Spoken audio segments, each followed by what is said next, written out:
Hello, everyone. Welcome to the Aquarian Mind Podcast. Today's podcast, episode number 253. I'm your host, Jamel Crothers. You guys know what time it is. It's Mondays with Mello, and I'm talking about what's on my mind. So, today, I want to delve into the journey of shifting careers, right?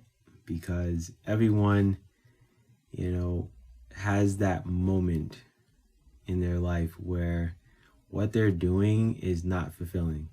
And that's a large percentage of people, I think, in this world, to be brutally honest. And there's some people who stick in their careers because the money, is good and they have the nice, 5-bedroom, 3-bathroom home where they probably only use like 2 or 3 bedrooms and maybe use 2 bathrooms at that. It's just the ability to gloat. People are able to buy the cars that they want and all that stuff, right? And it happens. There are athletes who are gifted and talented at what they do, but they don't work hard enough at it. They just like the lifestyle and the money that, brings them the fame, right? Same thing. So when you're shifting careers, and you finally figure out, okay, this is what I'm meant to do, right? Like, let's just say you're in corporate America and you're a great artist and you know that you're really meant to be doing the artwork that will inspire and motivate and, change the world, but you're sitting, at a desk making $80,000 a year, you got a nice apartment, nice car, but you're not fulfilled, right? Because the possessions don't give you the happiness and don't give you the fulfillment, right? So I need you guys to think right now. Are you fulfilled in what you're doing in your life right now? Are you happy? And I'm talking about just every aspect of happiness, not just in 1 or 2 things. I'm talking about the 4 major ones: mentally, spiritually, emotionally, and physically. You can add financially if you want to, but I try not to make the whole career passion thing all about money, because when you make it about money, you really don't get the fulfillment out of what you're doing, right? And there are people who I know personally that love what they do, and they make great money. And then there are people I know that make good money, but don't love what they do, and they refuse to let go of the financial parts of what they do to go really do what they're supposed to do. And I'll speak of, my experiences and what, I've gone through to get to where I am currently. So if you guys don't know my story, I have been in sports for a very long time. I will say I've been involved in sports since I was 17. Yeah, so from about 17 to 33, I was involved in some way, shape, or form in sports. 17, I was doing the shot clock and the operations for my high school men's basketball games. So that's where it started, there. Went to college, worked for the men's basketball team for 4 years. Along with that, my last 2 years of college, along with working for the men's basketball team, I worked in intramural sports as a basketball referee, water polo, flag football, and volleyball. Along with that, I was a supervisor of about 20 to 25 referees. So I did that for the last 2 years, along with working as the manager of the men's basketball team. So basically, in a nutshell, my junior and senior year, along with having 5 classes, if I wasn't working a men's basketball game, I was working intramurals, in a nutshell, because they both couldn't run at the same time because of the structure of the gym and the arena of where I went to school. Neither here or there. Got out of college, briefly worked in the medical field, which I ended up coming full circle, and I'm back in the medical field now for the past 6 years, going on 7 in about 2 months. But anyway, so did that for about a couple of months. That was the little gap of 9 months where I wasn't in sports. But after that, worked for the NBA, 2006, 2007 season, got laid off there, worked for Major League Baseball for a season, got laid off there, ended up being a basketball referee for one of the biggest adult intramural sports leagues, in New York, which was Zoc Sports. Was a referee for them part-time for 7 years, did some work in their corporate office, I think in like the last 9 months of my time there at Zoc Sports. So while I was doing, the operations part-time, I was also part-time referee. Good money, but no medical benefits, no 401k, none of that, right? In between, me refereeing for them, I worked at the NBA store when it was the big store on 5th Avenue and 52nd Street. Yeah, if you ever was in New York City, ever traveled there and walked past that store on 5th Avenue, I worked there at a time. I worked there for a year. And I shifted into leaving there, went to work for Converse, which is owned by Nike. If you guys don't know by now, they've been owned by Nike for over 10 plus years. The shift of that company changed immensely when Nike took over them and Kohan. I don't think Nike has ownership of Kohan anymore. I think they let that go. I'm not totally sure. They still might own it. I think they still own it. But anyway, so I've been in sports for a very, very, very long time. And been involved in a lot of, different things. With Zoc Sports, I did a lot of events. I did, corporate leagues, corporate events.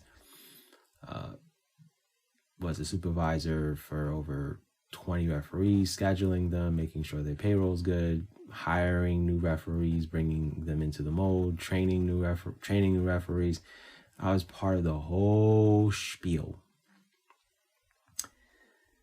My point is that I did it, I loved it, I had a passion for it, but then my body burned out. By the time I got certified as a basketball referee, my body was done. I had already put my knees through enough. And my back was giving out.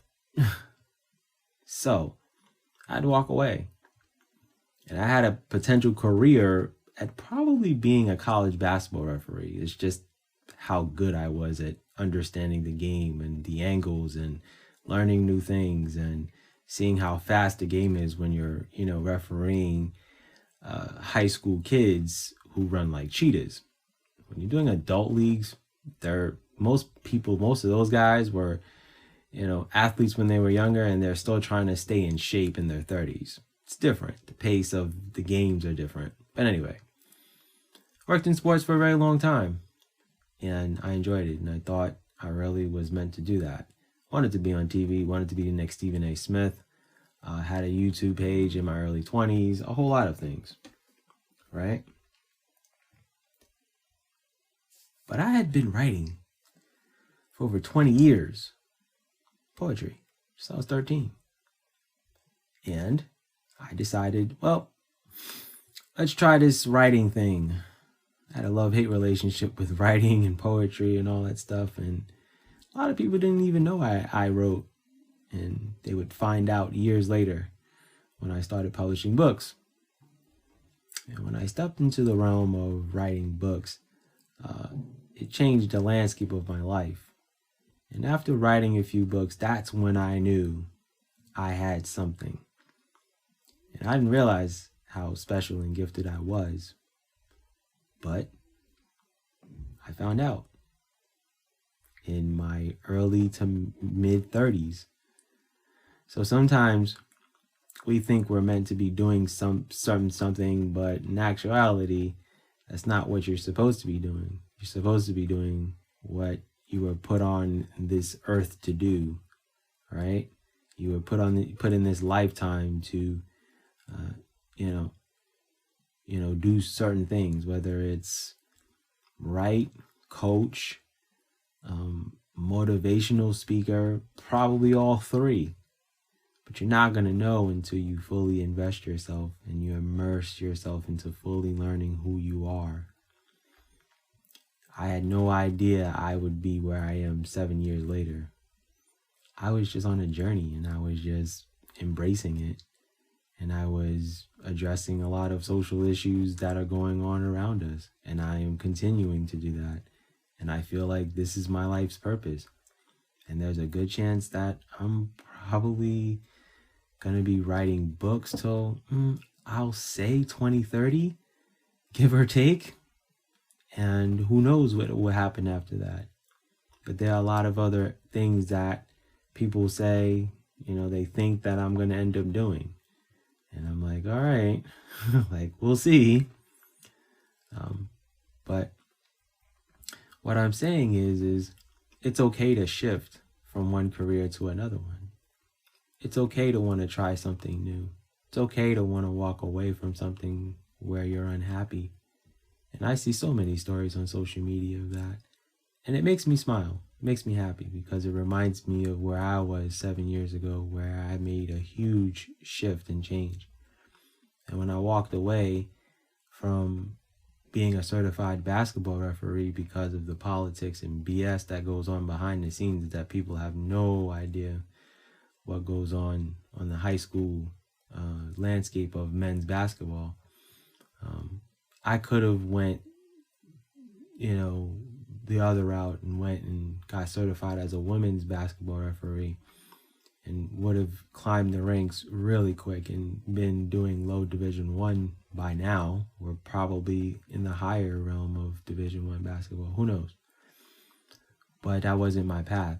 That's not what God wanted me to do, right? He knew all along. The funny thing is God will let you do all of these things. He's like, okay, you know what? Oh, all right. I'll put you here. All right, I'll put you there. All right, put you there. And then you eventually are going to realize that this is not what you're supposed to be doing, right? So I want you guys to think about where you guys are in your lives currently right now.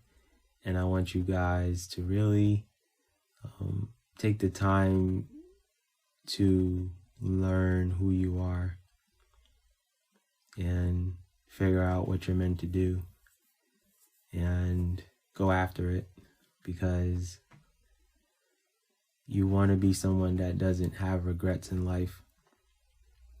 I always said I was never going to live in New York forever, and I said it for a long time. The funny thing is a lot of people, that you're close to, they'll take what you're saying, but they'll take it with a grain of salt. And then when it gets to that point where it's like, all right, guys, I'm leaving, then things get real.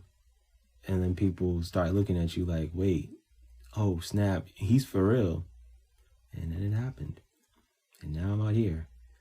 And my life has shifted and changed in so many ways. I don't have too many down days. My days are a lot better, and weather does affect it. So, if you want to leave your city, do it.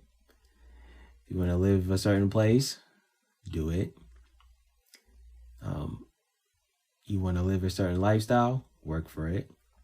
You want to travel, find that career that's going to allow you to do that. So, just make sure that you're happy.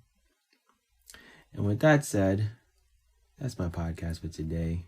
Thank you guys for listening. As always, be good, everyone, and go accomplish your goals.